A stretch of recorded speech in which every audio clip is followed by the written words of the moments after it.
Have you ever felt like someone drained your energy just by talking to you? They leave the room and it's like you just ran an emotional marathon. Now here's a thought that might sound a little unexpected. What if that exhaustion wasn't entirely their fault? What if, without even realizing it, you were also playing a role in that energy drain? Don't worry, this isn't about blame.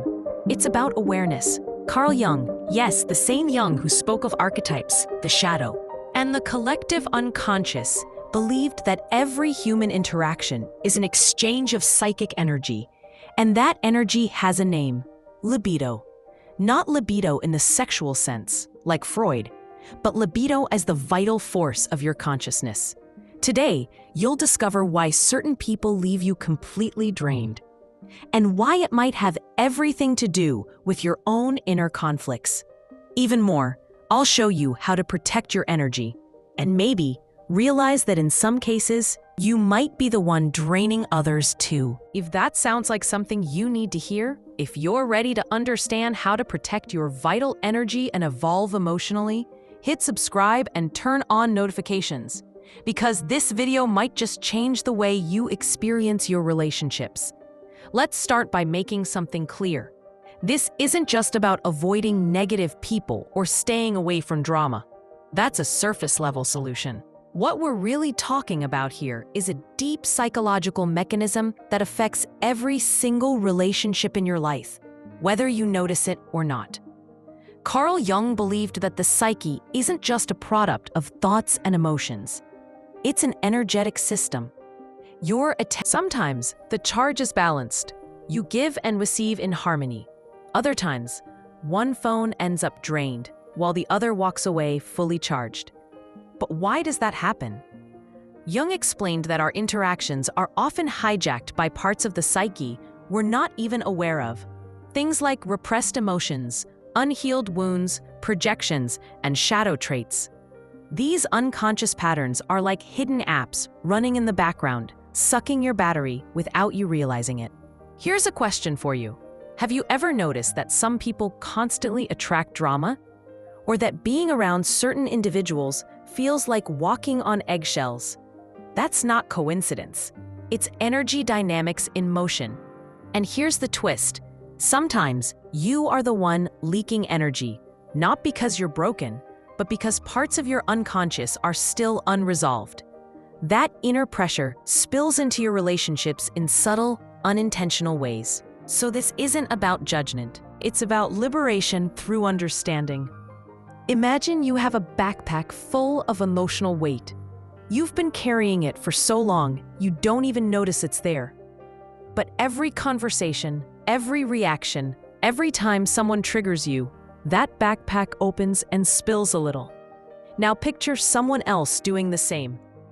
That's how most human interactions unfold. Two unconscious minds trying to manage their own baggage while accidentally unpacking it on each other. Jung saw this dynamic as a call to action, not to isolate yourself from the world, but to awaken. To begin the process he called individuation, becoming a whole, self-aware person who can hold their own energy without projecting, manipulating, or unconsciously draining others. So if you've been feeling exhausted, emotionally reactive, or like people constantly take more than they give, maybe it's time to look within. Not to find blame, but to find power. Because once you learn how this energy system works, you can start protecting your life force. You can choose relationships that nourish instead of deplete. You can recognize when you're being pulled into someone else's unresolved chaos and step out before it takes you down with them. The rest of this video will take you deep into Jung's framework. You'll meet the hidden archetypes that drain your energy, understand why they keep showing up in your life, and most importantly, you'll learn how to stop feeding them. Because the more conscious you become, the more energetic freedom you reclaim. Let's begin with the first key to understanding why some people leave you completely drained: projection. Projection is what happens when someone unconsciously attributes their own rejected emotions or traits onto you. Instead of owning their fear, anger, or insecurity, they see it in you. They make you the mirror of what they can't face in themselves. Imagine someone who constantly accuses others of being selfish, yet never acknowledges their own self-centeredness. That person is using you as an emotional dumping ground. They project, you absorb. And without realizing it, you become a carrier of someone else's shadow. This is where psychic energy starts leaking. Your body, your mind, your soul, they all go into defensive mode. You try to stay calm, to make sense of what's happening, to fix the vibe. But all the while, your inner battery is being drained. Now here's the second mechanism, emotional contagion. You've probably felt this. You walk into a room, and even without anyone saying a word, you feel the tension. Or someone is so anxious, so angry, so fragmented, that you end up carrying their emotions as if they were your own. This is not imagination, it's biology. Mirror neurons in your brain literally replicate the emotional state of the person in front of you. So if someone is full of rage, grief, or fear, your nervous system starts vibrating at the same frequency. That's why one conversation can leave you feeling like you've been emotionally hijacked. But here's where Jung's theory goes deeper: the shadow. The shadow is everything we've repressed, denied, or disowned within ourselves. Traits that don't fit our identity. If you see yourself as kind, your shadow contains your suppressed rage. As you believe you're logical, your shadow holds your irrational impulses. Now, when someone hasn't integrated their shadow, it starts leaking out sideways, through sarcasm, manipulation, passive aggressiveness. You're not just talking to the person, you're interacting with their unconscious chaos. And if you haven't faced your own shadow, guess what? You'll absorb theirs. Because the parts of ourselves we haven't embraced become magnets for others who embody them. That's the unspoken truth. We attract people who activate our unhealed patterns, not because we're doomed, but because the psyche wants to heal. Let's go further. Jung identified archetypes, recurring energy patterns that show up as specific types of people who drain others. The first is the victim, always suffering, always powerless. Their stories are endless spirals of misfortune. They don't want help, they want sympathy. And they'll pull you into their drama again and again while rejecting any real solution. Then there's the narcissist. They crave validation, attention, and emotional labor. You give and receive nothing in return. Underneath their charm lies a vacuum, one that pulls your energy in to sustain their fragile self-image. Next comes the martyr, always sacrificing, always reminding you of it. Their giving is not free. It comes with a price tag, guilt, obligation, and emotional debt you'll never repay. The manipulator is more subtle. They use guilt, silence, or twisted logic to make you question your instincts. Conversations with them feel like mind games. You leave unsure of what just happened, but completely depleted. And finally, the general category of energy vampires. These are people who create chaos, drama, or just static. Something in their presence scatters your thoughts and drains your center. These archetypes aren't evil. Most of the time, they're unconscious, playing out roles they learned in childhood. But that doesn't mean you have to carry their weight. The more aware you become of these dynamics, the faster you can recognize when your energy is under siege and take your power back. In the next part, we'll turn the mirror inward. Because the toughest truth is this: the people who drain you might be reflecting something unresolved within you. And when you finally face that inner truth, your relationships start to transform.